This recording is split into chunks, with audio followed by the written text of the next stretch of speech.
Most people think silver rises because of inflation, higher CPI, more money printing, currency losing value, but historically, that explanation misses the real pattern, because silver doesn't truly explode during normal inflation cycles. It explodes when the structure of the financial system begins to change. And right now, several signals are appearing at the same time, signals that rarely appear together. Global debt has passed $300 trillion, major trade routes are becoming unstable. Energy markets are fragmenting, and geopolitical tension is rising across multiple regions. Individually, none of these forces guarantee a dramatic move in silver, but when they start to overlap, markets begin to behave differently. Thoughtful capital begins to reposition. Liquidity starts moving in unusual ways, and certain assets begin reacting before the broader system fully understands why. Surprised, silver has always been one of those assets, because silver is not just a commodity, and it is not simply another precious metal. Silver sits at a strange intersection inside the global economy, part monetary metal, part industrial input, part financial hedge, which means when multiple systems begin experiencing pressure at the same time, silver starts reflecting that pressure. And that is why the idea of $120 silver is often misunderstood. Many people treat it like a prediction, a bold target, a speculative forecast. But in reality, $120 silver is not really a prediction. It is a scenario that emerges when several structural forces begin aligning at the same time. The real question is not whether someone can guess the future price of silver. The real question is something much deeper. What kind of global financial environment would need to exist for silver to reach a level like that? Because once we start asking that question, we are no longer talking about silver alone. We are talking about the architecture of the global financial system itself. And right now, that architecture may be entering a period of change. To understand why silver can move so dramatically, we first need to understand something most investors rarely think about. Silver has played two completely different roles throughout history. One role is obvious: silver as money.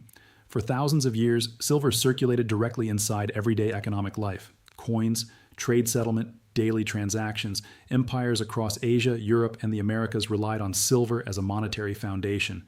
But silver also developed a second role, a role that became increasingly important during the industrial age. Silver became an industrial metal. It conducts electricity better than any other metal. It reflects light extremely efficiently. It resists corrosion, which makes it essential in modern technologies: solar panels, electronics, medical equipment, advanced manufacturing.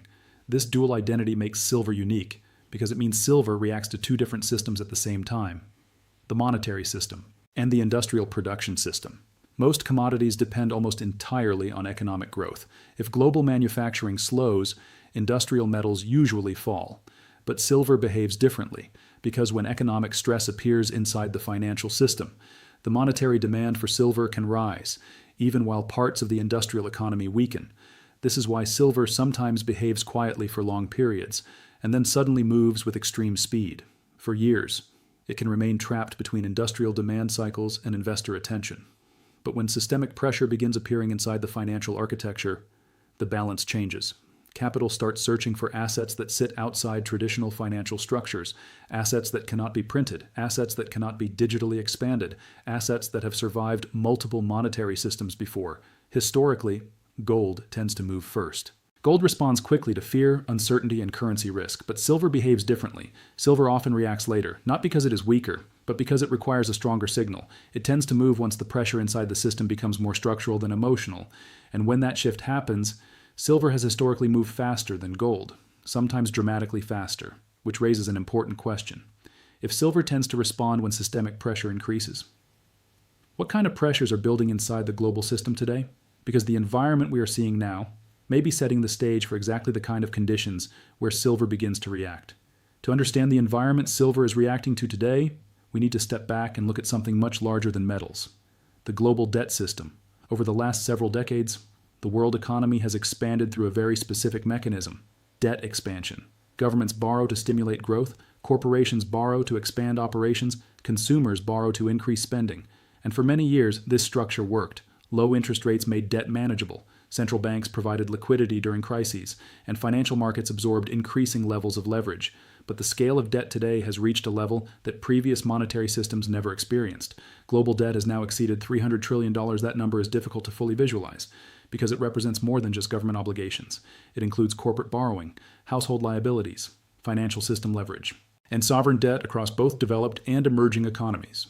For many years, This debt expansion was sustainable because interest rates remained extremely low. But something changed in the last few years. Inflation forced central banks to tighten policy. Interest rates rose rapidly, and the cost of servicing debt increased across the entire system. This creates a structural tension. On one side, governments and corporations need continued liquidity to manage enormous debt loads. On the other side, high inflation makes unlimited money creation politically and economically dangerous, which leaves the global financial system navigating a narrow corridor. Too much tightening, and the debt structure begins to fracture. Too much liquidity, and currencies begin losing credibility. This tension does not always produce immediate crises. Sometimes it simply produces instability, volatility in bond markets, unusual movements in currency markets, shifts in capital flows. And during these periods, investors begin searching for assets that exist outside the traditional debt structure, assets that do not depend on government balance sheets, assets that do not rely on central bank credibility. Historically, precious metals have filled that role. But silver has a particularly interesting position inside this dynamic, because while gold primarily reflects monetary confidence, silver reflects monetary stress interacting with the real economy. And when both the financial system and the industrial system experience pressure at the same time, silver can begin moving in ways that surprise almost everyone watching the market, which brings us to another critical layer of the current global environment. Because the financial system is not the only structure experiencing stress right now, the global energy system may also be entering a period of instability. Debt pressure alone does not usually trigger a systemic shift. Financial systems have lived with high debt before, but history shows something interesting. Major monetary changes rarely happen because of debt alone. They happen when financial stress overlaps with geopolitical disruption. And right now, the global energy system may be entering exactly that kind of environment. Energy sits at the foundation of the entire global economy. Oil powers transportation, natural gas fuels industry, electricity supports every modern supply chain. When energy markets become unstable, the effects spread quickly through the entire system. Transportation costs rise, manufacturing margins tighten, food prices react, and inflation pressures begin appearing across multiple sectors. But energy instability does something else that is often overlooked. It reshapes global trade relationships. Over the last few decades, globalization created a relatively stable system of energy flows. Oil moved through predictable shipping lanes. Natural gas pipelines linked regions together. Energy producers and energy consumers developed long-term trade relationships. But geopolitical tensions are beginning to disrupt parts of that structure. Sanctions, regional conflicts, trade restrictions, strategic resource competition. These forces do not necessarily stop global trade, but they begin to fragment it. Energy flows become less predictable. Supply chains become more regional. Countries begin prioritizing security over efficiency. And when the structure of global trade begins shifting, capital flows start changing as well. Some currencies strengthen, others weaken. Certain commodities become more strategically valuable, and assets that function outside political systems begin attracting renewed attention. This is where silver enters the conversation again. Because silver is deeply connected to the energy transition itself.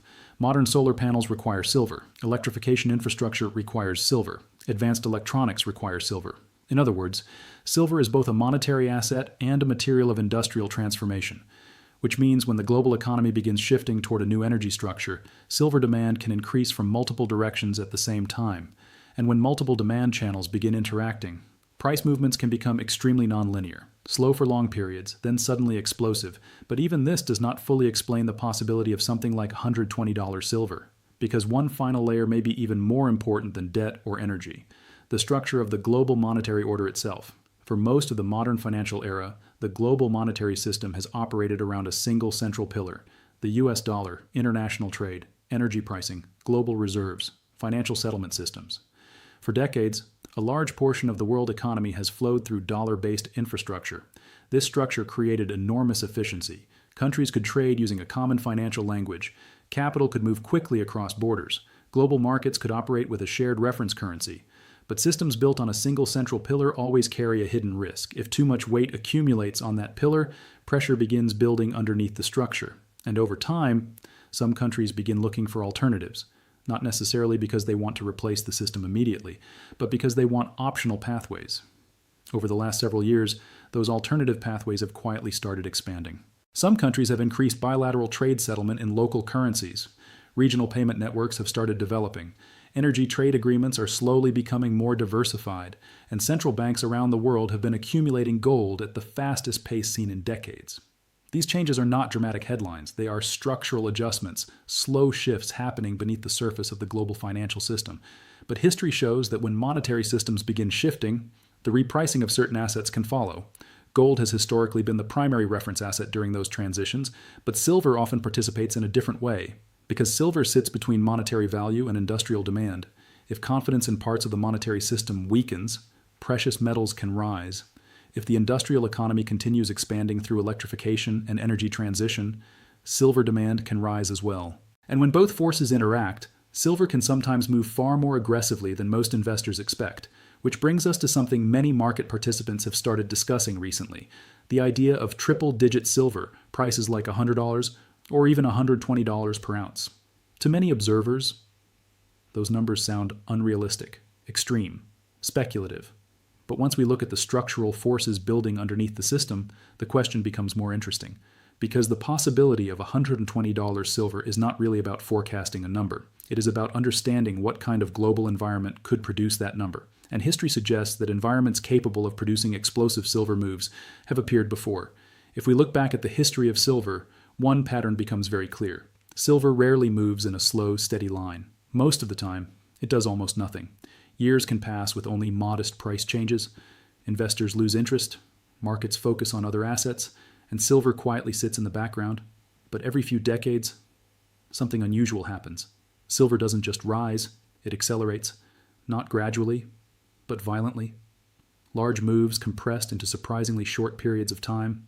To understand why, it helps to look at two historical moments where silver moved dramatically.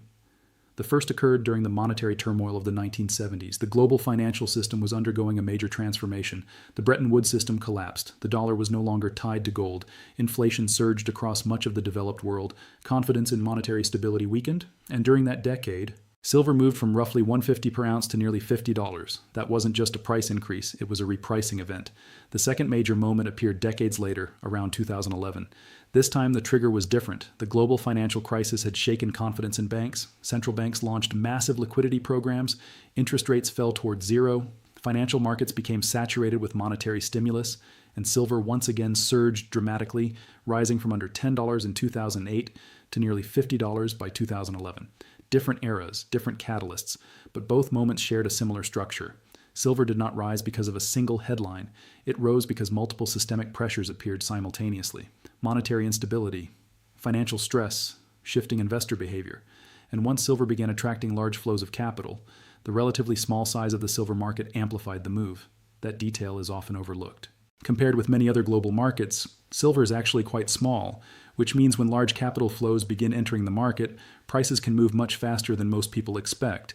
This dynamic explains why silver often lags gold early in major macro cycles. But once momentum builds, silver can accelerate far more aggressively, which brings us back to the present moment, because the global environment today is showing several characteristics that have historically preceded major silver moves: rising debt pressure, geopolitical fragmentation, energy market instability, and gradual shifts inside the monetary system. Individually, none of these forces guarantee a dramatic outcome, but history shows that when multiple structural pressures begin interacting, silver has sometimes responded in extraordinary ways, which leads to the scenario many analysts have started discussing, a price level that for years seemed almost unimaginable, $120 silver.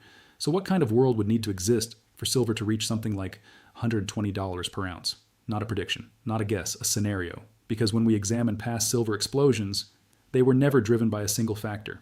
They emerged from multiple structural forces aligning at the same time. And today, several of those forces may already be developing. The first is monetary pressure inside the debt system. As global debt continues expanding, governments face a difficult balancing act. If interest rates remain high, servicing that debt becomes increasingly difficult. But if central banks return to aggressive liquidity creation, currencies risk losing credibility, neither path is comfortable, and when financial systems approach that kind of tension, investors begin searching for assets outside the traditional debt structure. Historically, precious metals have filled that role. The second force involves energy and industrial transformation. The global economy is undergoing one of the largest infrastructure shifts in modern history. Electrification, renewable energy expansion, grid modernization, and much of that transformation requires materials that conduct electricity efficiently. Silver is one of the most important of those materials. Solar technology alone consumes enormous quantities of silver.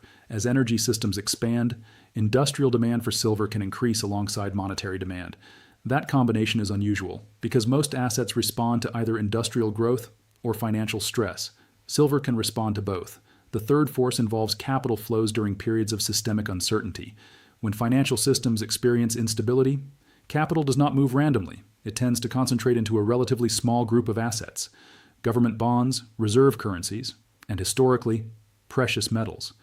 Gold typically receives the first wave of that capital. But silver often attracts flows once investors begin looking for assets with higher volatility and asymmetric upside. And because the silver market is relatively small, those flows can move prices dramatically. Which brings us to an important point. For silver to reach 120, the system would not necessarily need to collapse. What it would require is a period where multiple pressures begin interacting: monetary tension, energy transformation, capital repositioning. If those forces align, silver would not simply drift higher. It could be repriced by the market itself. And when repricing events happen, they rarely unfold slowly. They tend to appear suddenly, after long periods where nothing seems to happen, which raises one final question, not about silver, but about the system surrounding it, because the most important shifts in financial history often happen quietly at first, almost invisibly, until one day markets suddenly realize the environment has already changed. So the real question is not whether silver will reach $120. The real question is something deeper. What is the global financial system beginning to signal? Debt levels are higher than any point in modern history. Energy systems are being restructured. Geopolitical tensions are rising across multiple regions, and parts of the monetary order may be slowly evolving.